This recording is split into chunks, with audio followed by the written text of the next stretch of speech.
Picture this. You're a young woman in ancient Rome, trapped in slavery, dreaming of freedom. One night, you finally gather the courage to run. You slip past the guards, make it through the city gates, and for a brief moment you taste what it feels like to be free. But then, you're caught. What happens next would make even the most hardened criminals tremble with fear.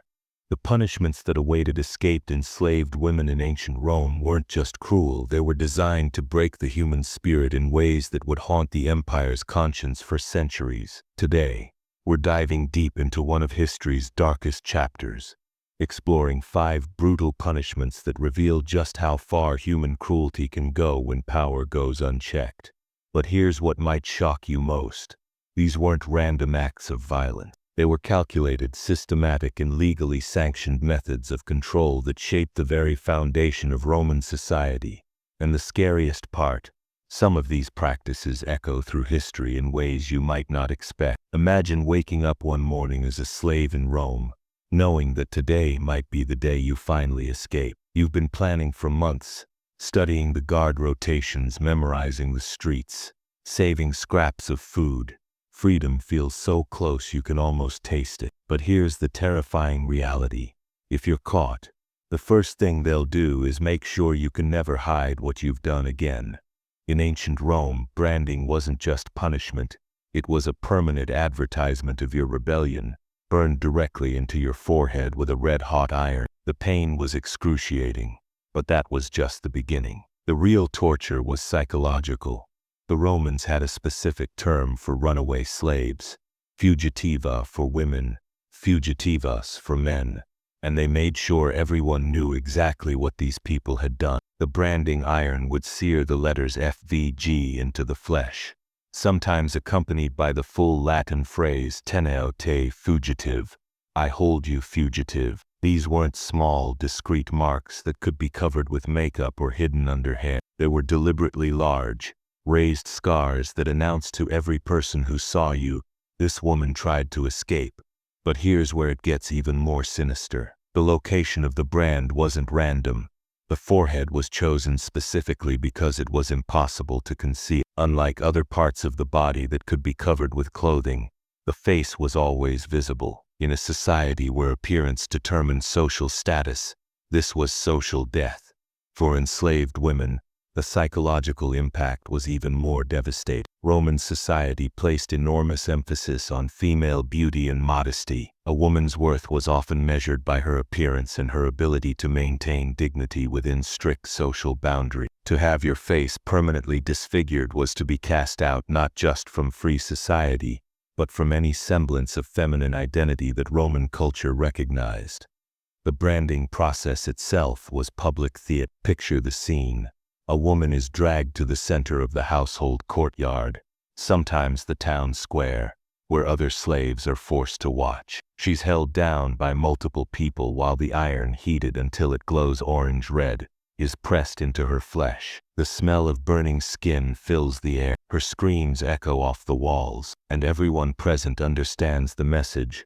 This is what happens when you dare to dream of freedom. But here's what makes this even more chilling. Archaeological evidence suggests that some enslaved people tried to remove these brands themselves, often causing infections that led to death. They preferred to risk their lives rather than live with the permanent mark of their failed attempt at freedom. The brand served multiple purposes. It was punishment, deterrent, and identification all rolled into one agonizing moment. But perhaps most importantly, it was a way of ensuring that even if a slave managed to escape again, they could never truly disappear into free society. The mark followed them forever. Now, if you think branding was the worst fate that awaited escaped enslaved women, you haven't heard anything yet. Sometimes the punishment wasn't just about marking the person. It was about turning them into a permanent exhibition of Roman power. Imagine being chained to the entrance of your master's house, not for hours or days, but for weeks or even months. This was the punishment known as adainwam, chained at the gate, and it was designed to be as psychologically devastating as it was physically brutal. The main entrance of a Roman house wasn't just a doorway.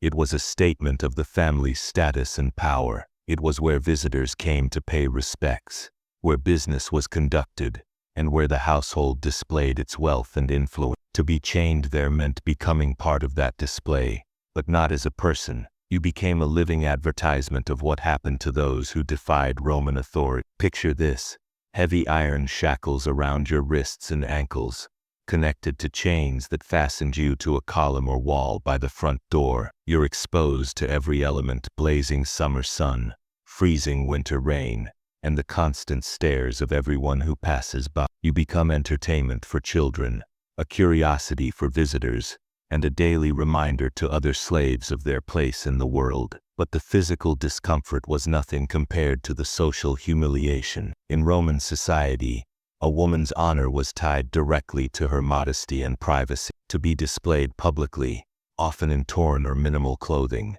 was considered a fate worse than death for many women. The punishment deliberately targeted this cultural understanding of feminine dignity. Historical accounts from Roman playwrights like Plautus give us glimpses into how normalized this practice was. Characters in comedies casually reference slaves being chained at doorways, sometimes joking about denying them food or water while they served their sentence. While these were fictional works, they reflected real social practices that audiences would have recognized and found familiar. Archaeological excavations of Roman houses have uncovered iron rings and shackles embedded in the walls near main entrances, providing physical evidence of this punishment. In Pompeii, for example, archaeologists found chains and restraints in positions that align perfectly with ancient descriptions of this practice. The psychological impact was carefully calculated. Every person who entered the house, whether family member, friend, business associate, or fellow slave, had to walk past the chained woman. She became a constant reminder of the master's absolute power and the consequences of defiance. Her presence at the threshold sent a message: this is the boundary between freedom and slavery, and crossing it comes with a price. For the chained woman, the experience was one of complete dehumanization. She was no longer a person with thoughts, feelings, or dignity. She was a warning sign, a piece of the architecture, a tool for maintaining social order. Some accounts suggest that these women were sometimes left without adequate food or water, adding physical starvation to their emotional torment. What's particularly haunting about this punishment is how it weaponized visibility. While other forms of punishment might be carried out in private, chaining at the gate was deliberately public. It turned the woman's suffering into a community spectacle, ensuring that her punishment served as education for everyone who witnessed it. But if you think being chained to a doorway was the ultimate humiliation, wait until you hear about what happened to enslaved women who were considered beyond redemption. Some were sent to face a fate so horrific that death became a mercy. The arena. Most people think of Roman arenas and picture gladiators, trained fighters battling for glory and survival. But the reality was far darker. Between the main gladiatorial events, the arenas hosted public executions disguised as entertainment. Escaped enslaved women, particularly repeat offenders, were sometimes thrown into this nightmare. The legal term was damnatio ad bestias, condemnation to the beasts. It sounds clinical, almost bureaucratic, but the reality was pure horror. Picture being dragged into the Colosseum, not as a trained fighter with weapons and armor, but as a defenseless victim intended to die for the crowd's amusement. These weren't quick executions. Roman crowds had developed a taste for elaborate spectacles, and the deaths of enslaved people were choreographed like theatrical performances. Women might be stripped naked and chained to posts in the arena floor. Then wild animals, lions, bears, leopards, would be released to attack them. The crowds would cheer as these terrified women faced creatures they had no hope of defeating. But sometimes the cruelty went even further. Some executions were designed as reenactments of mythological scenes. A woman might be forced to play the role of a character from a myth who met a violent end, turning her real death into a twisted form of theater. Others were given minimal weapons, a dull sword or broken spear, and forced to fight each other while the crowd placed bets on who would die first. What makes this even more disturbing is that these weren't spontaneous acts of violence. They were planned entertainment events, advertised in advance, with Romans bringing their families to watch. Children grew up seeing human beings torn apart by wild animals as a normal part of civic life. Historical records from writers like Suetonius and Cassius Dio mention the presence of women in arena executions. though they often focus more on elite women or trained female gladiators. However, legal documents and inscriptions confirm that enslaved women were indeed used in these deadly spectacles. The psychological torture began long before the actual execution. Women condemned to the arena might spend weeks or months in underground cells beneath the amphitheater. Knowing exactly what awaited them, they could hear the roars of the crowds above, the snarls of hungry animals, and the screams of previous victims. The anticipation became its own form of torture. For Roman audiences, this wasn't just entertainment, it was education. The message was crystal clear. The enslaved body belonged entirely to the state, and the master. An act of rebellion like escape wasn't just a crime. It was a fundamental challenge to the social order that could only be answered with the most public and humiliating form of death possible. These women were turned into warnings written in blood and applause. Their deaths served as reminders to every other enslaved person in the empire. This is the price of dreaming about freedom. Now you might think that the punishments we've discussed so far were reserved for the most extreme cases, repeat offenders, or those who had committed additional crimes during their escape attempts. But here's the terrifying truth. For most escaped enslaved women, the punishment was much more immediate and personal. It came in the form of a whip, and it was limited only by the master's endurance and imagination. Roman law gave slave owners absolute authority over their human property. When it came to punishment, there were no courts to intervene, no regulations to follow, no limits to observe. If your slave tried to escape, you could punish them however you saw fit, and the weapon of choice was almost always the whip. But this wasn't just any whip. The Romans had perfected the art of inflicting pain through a weapon called the flagrum, a multi-thonged whip, with pieces of metal, bone, or sharp stones woven into the leather. Each strike didn't just hurt, it tore flesh, leaving permanent scars that would serve as lifelong reminders of the punishment. Picture the scene. A woman is dragged back to her master's house after a failed escape attempt. She's already exhausted, terrified, and hopeful that maybe her punishment won't be too severe. But then she sees the whip being prepared, and she realizes that her real suffering is just beginning. The number of lashes wasn't regulated by law or limited by custom. It was entirely up to the master's discretion. Some might deliver a dozen strikes as a warning. Others might continue until the woman collapsed unconscious. Some wouldn't stop until she was barely breathing. For enslaved women, the punishment often included deliberate acts of public degradation designed to destroy not just their bodies but their sense of self. They might be stripped partially or completely, beaten in front of other household members, or displayed afterward as an example of what happened to those who tried to escape. The location of the whipping was carefully chosen for maximum psychological impact. Sometimes it happened in private courtyards where other slaves were forced to watch. Other times it took place in more public areas, markets, workshops, or communal spaces where the screams would be heard by as many people as possible. But here's what's particularly chilling about the normalization of this violence.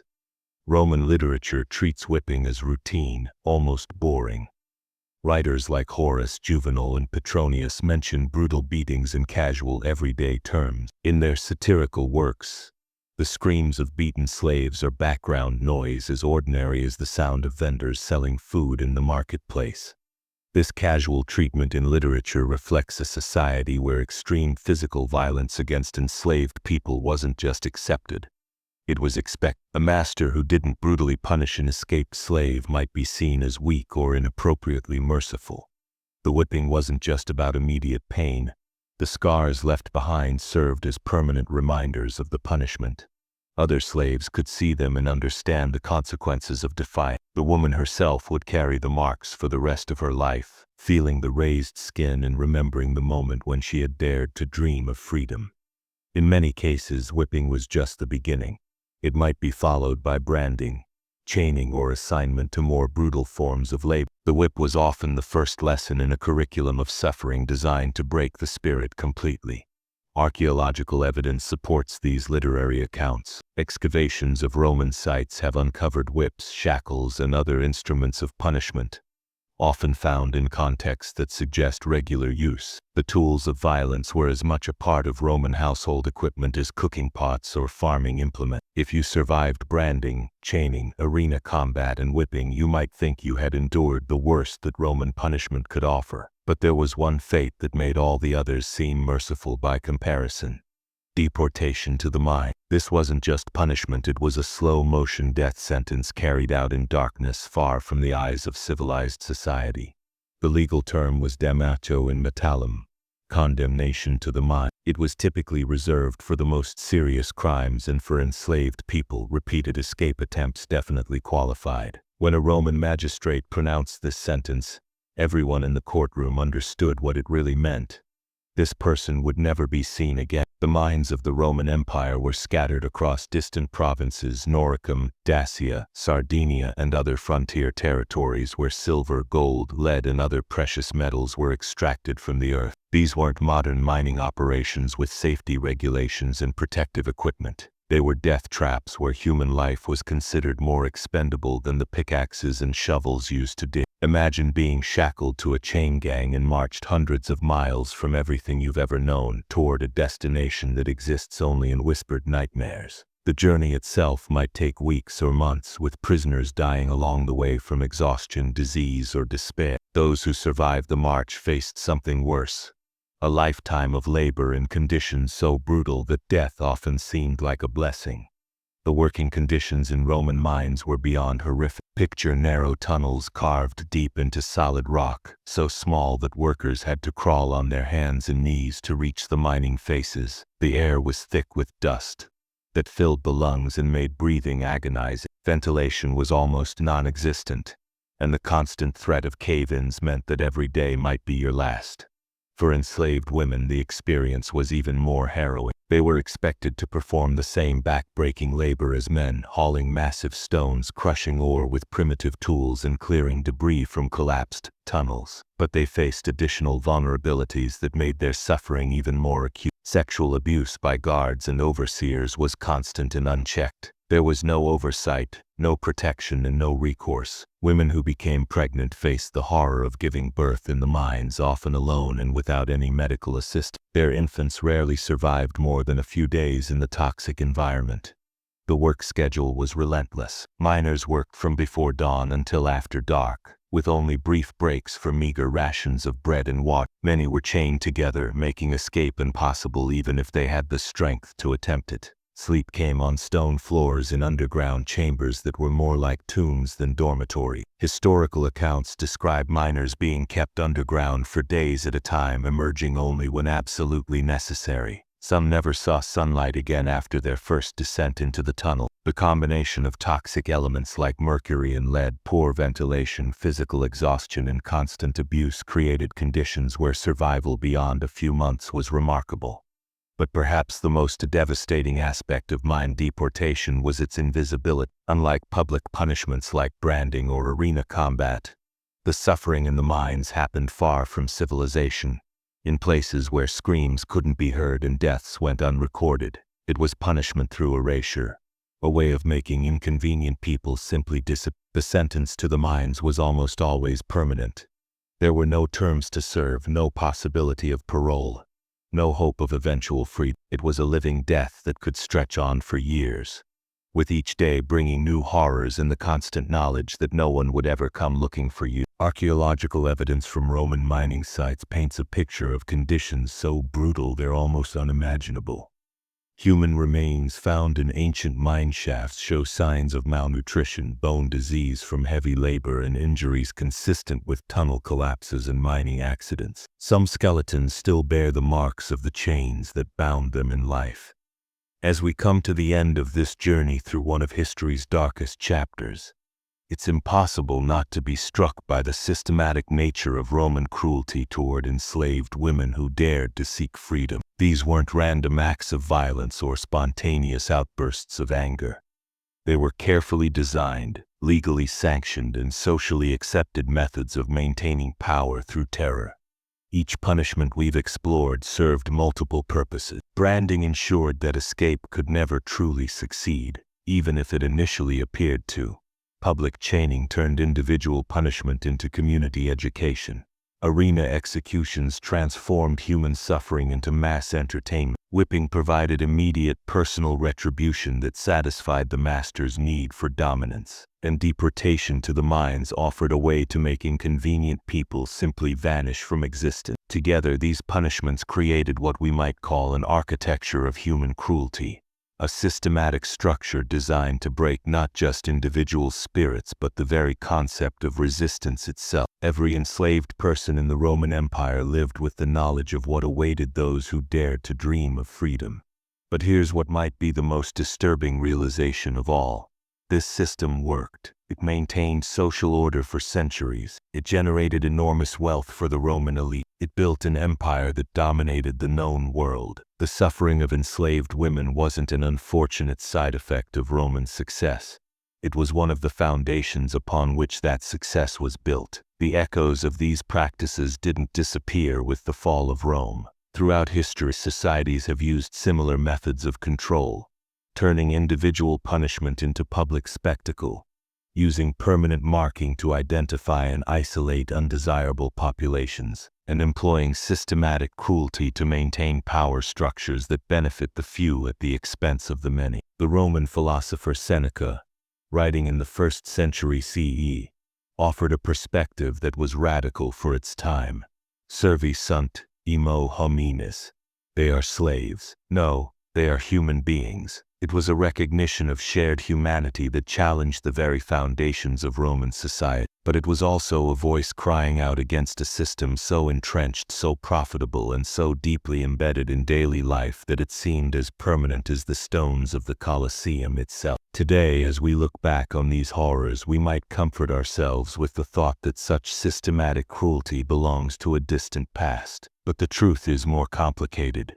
The human capacity for both cruelty and resistance, for both domination and the dream of freedom, remains unchanged. The tools may be different, but the fundamental struggle between power and human dignity continues. The women who suffered these punishments in ancient Rome have been forgotten by history. We don't know their names, their stories, or their dreams, but their courage in attempting escape, even knowing the consequences, reminds us that the human spirit's desire for freedom is stronger than any system designed to crush it. Their suffering wasn't in vain if it teaches us to recognize the warning signs when power begins to view certain groups as less than human. It wasn't meaningless if it helps us understand that the price of civilization built on the systematic oppression of others is always paid in human blood and dignity. So here's the question that haunts us across the centuries. Which of these Roman punishments most starkly illustrates the extremes of human cruelty when power goes unchecked? Is it the permanent disfigurement of branding, the public humiliation of chaining, the entertainment value of arena executions, the immediate brutality of whipping, or the slow erasure of mind deportation? The answer matters because understanding how societies justify and systematize cruelty is the first step toward ensuring it never happens again. The architecture of domination may change its appearance, but its foundations remain disturbingly familiar. Only by remembering the full horror of what humans are capable of can we hope to build something better. The enslaved women of ancient Rome may be long dead, but their struggle for freedom and dignity lives on in every person who refuses to accept that any human being is worth less than any other. Their story isn't just history. It's a warning, a challenge, and ultimately a call to remember that behind every system of oppression are individual human beings whose dreams of freedom are worth more than all the empires ever built on their suffering.